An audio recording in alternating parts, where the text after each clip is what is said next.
When a fighting game comes out, people tend to look at three major aspects of it: the new shiny graphics, new mechanics, and of course, the characters. More specifically, we tend to focus on the new characters, as they usually define what the new game will be about in terms of both style and gameplay. This is especially true for Tekken. The original game dropped with a crazy roster of unique characters that range from ninjas and samurais to bears and pro wrestlers. The selection of fighters for each subsequent title continued this trend of introducing new mechanics and ideas, or iterating on the existing ones. Alright, so now let's take a look at the past Tekken games and rank them in order to find which one had the best newcomers. To start things off, let's get Tekken Tag Team games out of the way, because even though they did offer some new characters, most of them were either outright clones or slightly different version of the existing characters, like Slim Bob, Tetsujin, or Sebastian. Now that being said, there are a few interesting standouts. For example, even though he first appeared in Tekken 5, we only got Jinpachi as a playable character in Tag 2, where he showed off a revamped moveset that set him apart as the hardest hitting Mishima out there. Similarly, Unknown went from being a crazier Mokujin to actually combining Jun's moveset with unique boss attacks. And lastly, we have JC, who might seem like just a Julia clone at first, but actually had plenty of new moves and animations to underline her identity as a wrestler.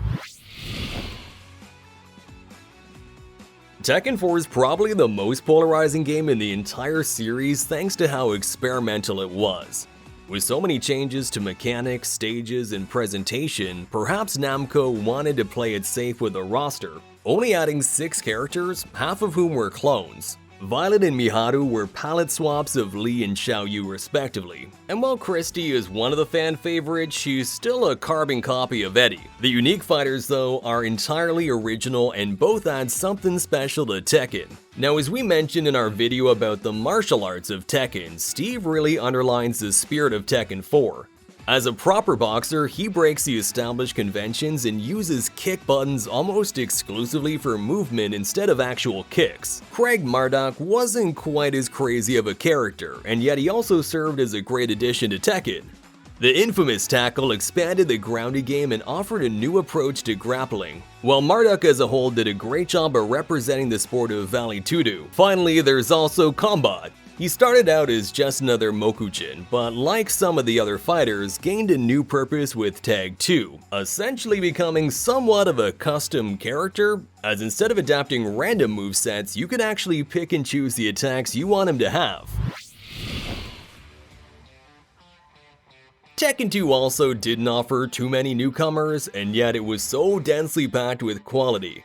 You could really tell the developers wanted to make the game as fun as possible when they designed Roger and Alex, not only because they're comedic in nature, but because adding something like this would be a big challenge for a designer and animators. But of course, the more serious side of the game wasn't neglected either, with Lei, Bruce, Bayek, and Jun greatly expanding Tekken's already massive library of martial arts with Taekwondo, Muay Thai, Jiu-Jitsu, and more Kung Fu. Even though many of these characters would miss out on some mainline games or get replaced entirely, it's hard to deny that they made Tekken 2 a lot more special and memorable. Tekken 5 came out with a set of new characters roughly on the same level as Tekken 2. We once again got another version of Jack, Jinpachi made his debut but wasn't playable, and Roger Jr. replaced his father, who went missing from Tekken since the original Tag Tournament.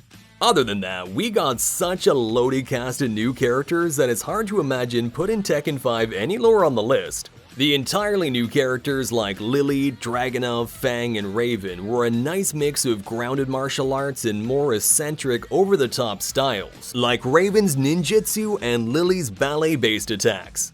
Even derivative characters like Asuka and Devil Jin were so different from their predecessors that they felt fresh and exciting, with both becoming a staple for the series going forward. Although it's hard to say for sure if Devil Jin will make it in Tekken 8, with Jin's normal self now exhibiting some signs of his devil power. Tekken 6 is the last game on our list to have a relatively modest amount of new characters. Out of the 9 new fighters spread across 2 editions of Tekken 6, 2 of them were unplayable bosses, and 1 was the good old Jack. The rest, however, are top-notch additions to the game and are entirely unique. While Tekken already had a robot character since the start, Eliza offers a distinct take on this archetype.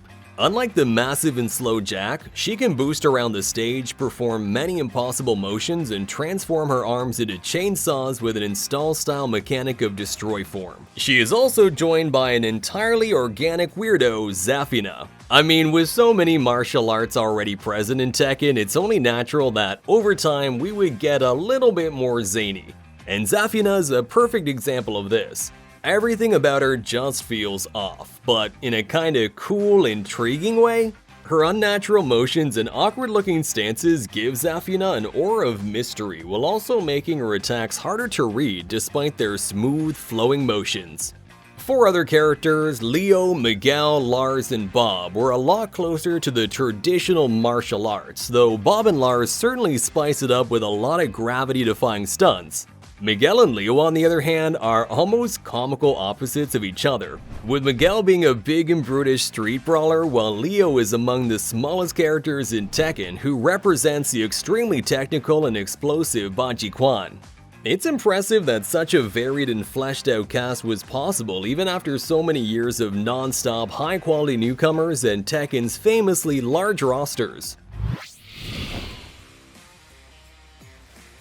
Okay, now I know some of you might be surprised to see Tekken 7 so high up on the list, and it's understandable.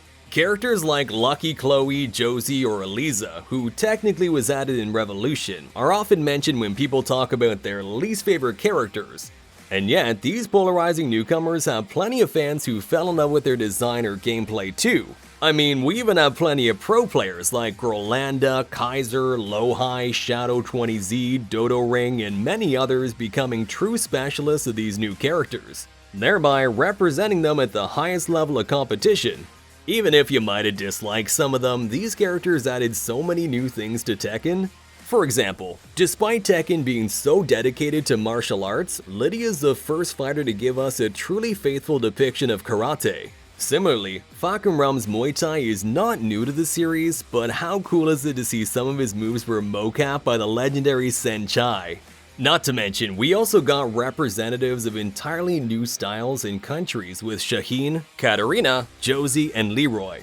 On the mechanical side of things, we also had Claudio, who could store a charge of energy to empower some of his attacks. Meanwhile, Lucky Chloe came in with a unique rage art that tests the player's sense of rhythm. And while the guest characters are hard to count among newcomers, they also added so much variety to the game that even those of us who have been playing since release still have plenty of matchups to learn, which keeps the game fresh all these years later. Finally, a game that, in our opinion at least, has the best original cast in the entire franchise. Tekken 3 by itself is a monumental game. It completely redefined what Tekken even was and established many of the core concepts that the series follows to this day. What really marks it as a rebirth of Tekken, however, are the characters. Tekken 3 featured a staggering amount of newcomers that was only surpassed by Tekken 8 a few decades later. Not only that, but pretty much all of them were so different from their past iterations that even returning characters and successors like King, Law, or Julia felt almost nothing like their predecessors at all. However, it's the wholly original members of the cast that truly made Tekken 3 stand out. Dr. B and Gon served as a couple of oddball comedic characters who went against the grain in how they looked and played. Characters like Eddie and Zhao Yu really challenged the animators and designers with their flowing stances and elaborate animations. And then, of course, we had the first truly monstrous boss in the form of an ogre, who towered over every other fighter in his normal form and transformed into a flying beast, giving you 2 boss fights in one. Lastly, of course, we have the old favorite, Mokujin. This charming wooden dummy was a genius way to create an entirely new and fun character without designing a single new move, all while providing a way for masters of Tekken to prove their mettle by adapting to a new moveset between every single round. It's honestly no wonder that the majority of these characters are now at the core of Tekken, as can be seen with Hwoarang, Zhao Yu, and Jin already securing their spot in Tekken 8. Honestly, we think it's only a matter of time before Brian, Eddie, Julia, and others also take their spot on the base roster. Naturally, guys, all this is just a matter of opinion, and while we found Tekken 3 to be the peak of Tekken newcomers, there's plenty of room for discussion, so we want to hear from you about this as well. Thanks for watching all the way to the end. See you next time.